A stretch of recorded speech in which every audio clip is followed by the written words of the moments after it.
మాజీ మంత్రి అంబటి రాంబాబుపై కాకినాడ జిల్లా కిర్లంపూడి పోలీస్ స్టేషన్ లో కేసు నమోదైంది. దండం పెడతాం ఇన్ని కేసులు పెట్టామంటే మేము ఇంతమంది ఆపరేషన్ ఎవరో కొన్ని కేసులు పెట్టారు. ఇన్ని కేసులు మేము పెట్టామా చెప్పండి. నా మీద ఇలాంటి స్కీములు పెట్టకండి రా. అసలే సుఖ సంసారం లేనండి, సుఖంగా బతకనివ్వండి రా. ముద్రగడ పద్మనాభం అంత్యక్రియలో భాగంగా పోలీసులు గార్డ్ ఆఫ్ హానర్ ఇస్తుండగా అంబటి రాంబాబుతో పాటు ఆయన అనుచరులు పోలీసులను తోసేసి విధులకు ఆటంకం కలిగించారు. అయినా నీకు అందరూ చెప్తూనే ఉన్నారా బిల్డప్లు ఎక్కువైనా తగ్గించుకోమని చెప్పి. ఏం చేద్దాం, అవే చేద్దాం. ఎక్కడికి వెళ్తాడో అక్కడ పోలీసుల పైన విరుచుకుపడడం ఇతనికి సర్వసాధారణం.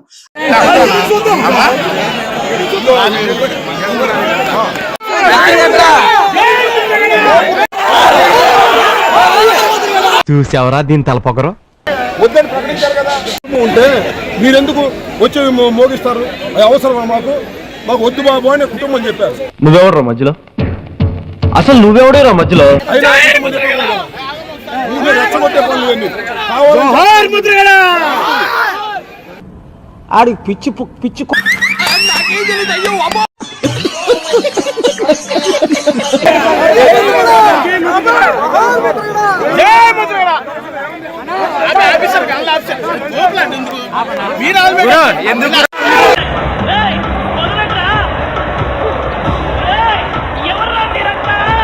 అంబటి రాంబాబు పైన కేసు నమోదైంది. ఎఫ్ఐఆర్ కూడా కట్టేశారు. అన్నం తిన్నట్టు కేసులు తింటాడు అంబటి రాంబాబు. రోజు అన్నం తింటలేదయా, కేసులే తింటున్నాం. కేసులే తింటున్నాం, పెట్టుకోమని ఏం చేస్తాం? సాధించారా అన్న? చంపుతా అనుకున్నావు. మా మీద కేసు పెడతారు. పెట్టుకుంటే మాత్రం ఏమన్నా ఇదే దోపిడినా, దొంగతనమా, మర్డర్ చేసావా? అయిపోయింది, బతికి అయిపోయింది. నీ కొత్త చెక్కేస్తారులే ఈ రోజంతా. జాగ్రత్త పడుకుంటా. అసలు ఎందుకు వచ్చారు మీరు అంటారా? పోలీసులు ఎందుకు వచ్చారు? తుపాకులు తీసుకుని తప్పు కదా, వద్దని చెప్తే కుటుంబం. నీలో ఇంత ఫైర్ ఉందని నేను ఎప్పుడు అనుకోలేదు బావా. నువ్వేంటి, నేనే అనుకోలేదు. పెట్టుకోమన్నా తమ్ముడు, పెట్టుకోమన్నా. అరే చాలా కాన్ఫిడెంట్ గా ఉన్నాడు. మీరు తీసేస్తారు బాబు. అసలు నా మీదకి ఎందుకు వాళ్ళ మీద కేసు పెట్టాలి? ఆర్డర్ వద్దు అని కుటుంబ సభ్యులతో మాట్లాడి ప్రకటించాం కదా, ఎందుకు వచ్చారు మీరు? మీ మీద కేసు పెట్టాలి. తర్వాత పొట్టోడా నీకుంటదరా. ఉన్నతాధికారుల ముందే అంబటి రాంబాబు ఉద్దేశపూర్వకంగా తోసివేశారు అంటూ ఏఆర్ఎస్ఐ వెలుదోటి అప్పలరాజుతో పలువురు కానిస్టేబుళ్లు కిర్లంపూడి పోలీసులకు లిఖితపూర్వకంగా ఫిర్యాదు చేశారు. కావద్దు ఇటు తిరిగి మళ్ళా నేనేనా అవలాగానైనా ఒక బాధ. అంబటితో పాటు ఆయన అనుచరులపై పలు సెక్షన్ల కింద కేసు నమోదు చేశారు. ఏమిటండి మీరు మాట్లాడేది?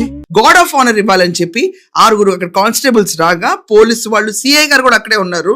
రాగా వాళ్ళపైన వాళ్ళు బ్యాండ్ మొదలు పెట్టారు. మొత్తం మొదలైంది. అయిన తర్వాత అంబటి రాంబాబు అతని అనుచరులు అందరూ వెళ్ళిపోయి పోలీసుల్ని విచ్చలవిడిగా తోసేసి, మన ఊర్లో ఆడికంటే పెద్ద యదవ పొరంపోకు ఎవరున్నారు? వాళ్ళు అక్కడ గార్డ్ ఆఫ్ ఆనర్ ఇవ్వకూడదు, అసలు ప్రభుత్వ లాంఛనాలతో ముద్రగడ గారిని పంపించకూడదు అని దురుద్దేశంతోనే నిన్న అక్కడ పోలీసులు తోస్తాడు. ఎంతలా తోస్తాడంటే రెచ్చిపోయి పగలబడిపోయి వాళ్ళ కార్యకర్తలందరినీ ఎగదోసి తోసేశాడు.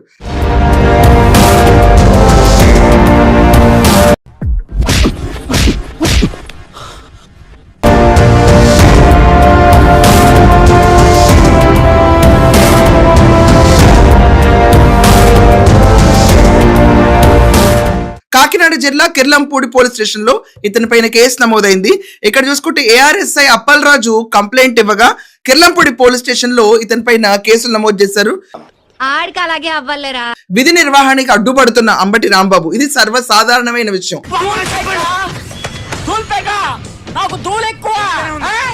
అంబటి రాంబాబే కాదండి, యాక్చువల్ గా నిన్న ఇక్కడ వాళ్ళు ఏమేం చేశారంటే పెంట క్లియర్ గా కాపు కులం మొత్తం ఓట్లు అలాగే డివియేట్ అవ్వాలి, డైవర్ట్ అవ్వాలి, రాష్ట్రంలో మళ్ళీ కులం చిచ్చు రేపాలని చెప్పి చాలా చండాలపు స్టాండ్ తీసుకున్నారు. ఎలా అన్నా, నీ పొజిషన్ లో నేనే కనుక ఉండుంటే సారాలో ఎంట్రీ కలుపుతాకి సచ్చుండేవాడిని. అయితే స్టాండ్ అంటే మనిషి చనిపోయాక రాజకీయాలు చేయకూడదు.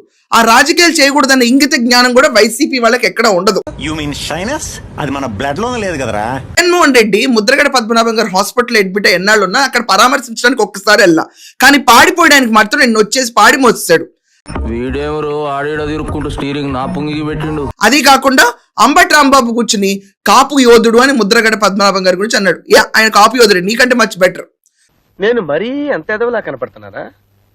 ఓ మాదిరిగా కూడా కనపడలేదా? సో కాపు టైగర్ ఈ రోజు వచ్చి ఏమనుకున్నాడు, ఆంధ్రప్రదేశ్ లో ఈ కాపు ఓట్ బ్యాంక్ అంతా చీలింది అన్నట్టు ప్రజలకు చూపించాలి, కాపుకు వ్యతిరేకంగా వెళ్తుంది ప్రభుత్వం అన్నట్టు చూపించాలని మొదట ఎత్తు. నువ్వు పై కనపడావు కానీ లోన చాలా ఇసే ఉన్నాదిరా నీకు.